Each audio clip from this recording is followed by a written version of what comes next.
let's review for the test. Blank is the founder of plane geometry. So it's not the founder of spherical geometry, not the founder of taxicab geometry, which does exist, by the way, but the founder of plane geometry. His name is Euclid. Hi, Euclid. Euclid's the founder of plane geometry, and that's the geometry we study. It's called Euclidean geometry. All right. Segment FA is parallel to what segment? All right, we know through any 2 points there exists one line, so we can connect those and make a line. And we want to find the segment that parallels FA, the segment that will never intersect FA, and the segment that's going in the same direction, same slope. So the answer is DG or GB. True or false? Line EH and line CD are skew lines. So we're going to use our picture, which we know is 3D, even though it's represented on a 2D plane. We're looking at line EH and we're looking at line CD. We know that those are never going to intersect because they're in different planes. We know that those are non-coplanar. So they're non-coplanar, they're never going to intersect. We just defined a word, the word is skew. So that is true. Those are skew lines. The fourth point in plane FED is, see if you can get it yourself. This is one of those weird planes that's shooting through our prism. There's F, E, and D. So what we want to do is try to connect those and figure out where this plane is headed. You can't curve the plane, it needs to lay flat. So it needs to continue in the way that it's going. So we want to kind of draw a line parallel to this guy, and then draw a line parallel to that guy, and we have the representation of a plane. So the fourth point that we caught when we drew that plane was C. We name a point with a capital letter. Plane EFG and plane FED intersect at postulate number 3. Not that you need to know the postulates and which number they are, but you need to understand them. Postulate number 3 says, if two planes intersect, they intersect in exactly one line. So we know our answer is going to be some sort of a line. Okay, EFG, EFG. Are you allowed to use markers or colored pencils on the test? Absolutely, if you want that. You can. And FED. We already saw this plane in the last example.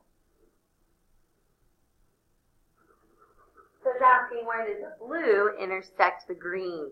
And we know it intersects at one line. Where does it overlap? Where do they touch? Right here. So the answer to the problem is line EF, or line FE. That was a good one. Could we also have used this as a hint? Absolutely. That plane contains the letters E and F, and the other plane contains the letters E and F. So that actually was a hint that that's what those two planes have in common. That's where they overlap. True or false? K is a point in a plane. False, right? So some things that give it away is there's no dot by K. I don't see a dot. Also, K is italicized, and so it is the name of a plane, it is not a point. Let's look at that picture and find all the things that are not points. Plane K, plane E, and line L. So uppercase italicized for planes, lowercase italicized for line. So we already went over that one. We're going to move on to this one. Okay. Show the statement is false by providing a counterexample. If the season is winter, then it's December. Counterexample makes the hypothesis true and the conclusion false. I want it to be winter. The statement is saying it is winter. Winter is coming. Just kidding. Okay, but I don't want it to be December. So you need to name a month that is in the winter that's not December. So January would work. February would work. Technically, those are winter months. November is technically the fall, I believe, if you look it up. Okay. If a number is divisible by 7, then it is odd. It is saying a number is divisible by 7. So your answer does need to be divisible by 7, but we don't want it to be odd. The number's not odd, it's even, right? We're not going to get too deep into number theory, but anyway. So your answers could look like this. 14. Is 14 divisible by 7? Check. And 14 is not odd. Cool. What else would work? 21. No, 21 wouldn't work. 28. Yep, that would work. So on and so forth. You can find factors of 7 that are even. The sum of two numbers is greater than either number. The sum of two numbers is greater than either number. You're like, Tim, this one isn't written as an if-then statement. But we can still kind of identify the hypothesis and conclusion. We want to add two numbers. That's what sum means.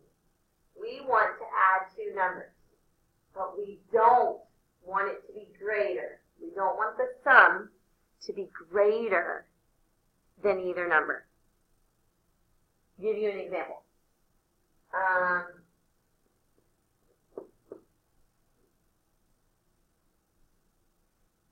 This answer, 1, it is greater than 0, but it's not greater than 1.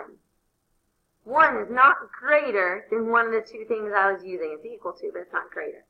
Let's try one that I think is an even better example. What do we want to do here? We can do a negative.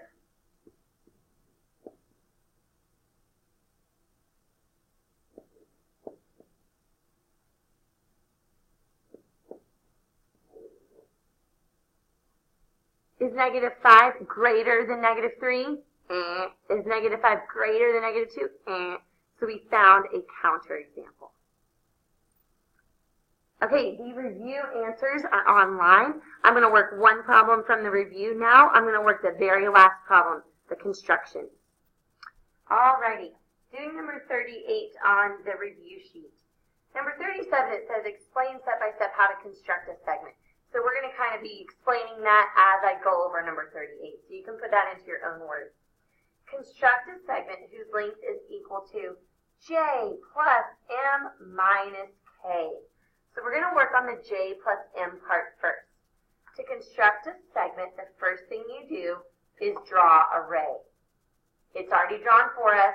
Step 1 done. Cool. Step 2, you're going to open your compass by putting the needle and the pencil on the end points of the first segment. Needle on one end point, pencil on the other. I now know how long line J is. It's this long. Then I go to my ray and I put the needle on the end point of the ray. I can't just put it anywhere I want. I need to put it on the end point. Then I make an arc. It doesn't matter how big the arc is. All that matters is that it intersects my ray. Boom. That is literally line J. It's the exact same length. These are congruent. Okay. Now, I want to do J plus M. So I'm going to open my compass. I'm going to put the needle and the pencil on the end points of segment M. Ooh, it's trying to focus. Come on, focus. You can do it. There we go. Cool. Now, I can't just put this anywhere I want. I have to put it where I ended on the last one. That dot I made, that's where my needle goes. Da-da-da-da. Cool. Put a dot. Okay, that is M. So this segment, that first segment is J plus M. Ooh, here's where it gets tricky. Minus K. Whoa. So I'm going to open up my compass to K. This time I want to take away K. Since I want to take it away, I am not going to put my compass here. I'm going to swing that thing around. I'm going to put the end point here, and I'm going to kind of go backwards. I'm going to go like this. Whoosh. See how my arc is facing the other way? That's subtracting. What is left over? This is what I took away. What is left over is my answer. That segment right there is J plus M minus K. That bolded segment right there. I had J, I had M, and then I took away, that was K right there. This is what's left over. So that's my answer. My answer is this segment right here. It didn't tell me what to call it. There, I have literally constructed 3 segments in one problem.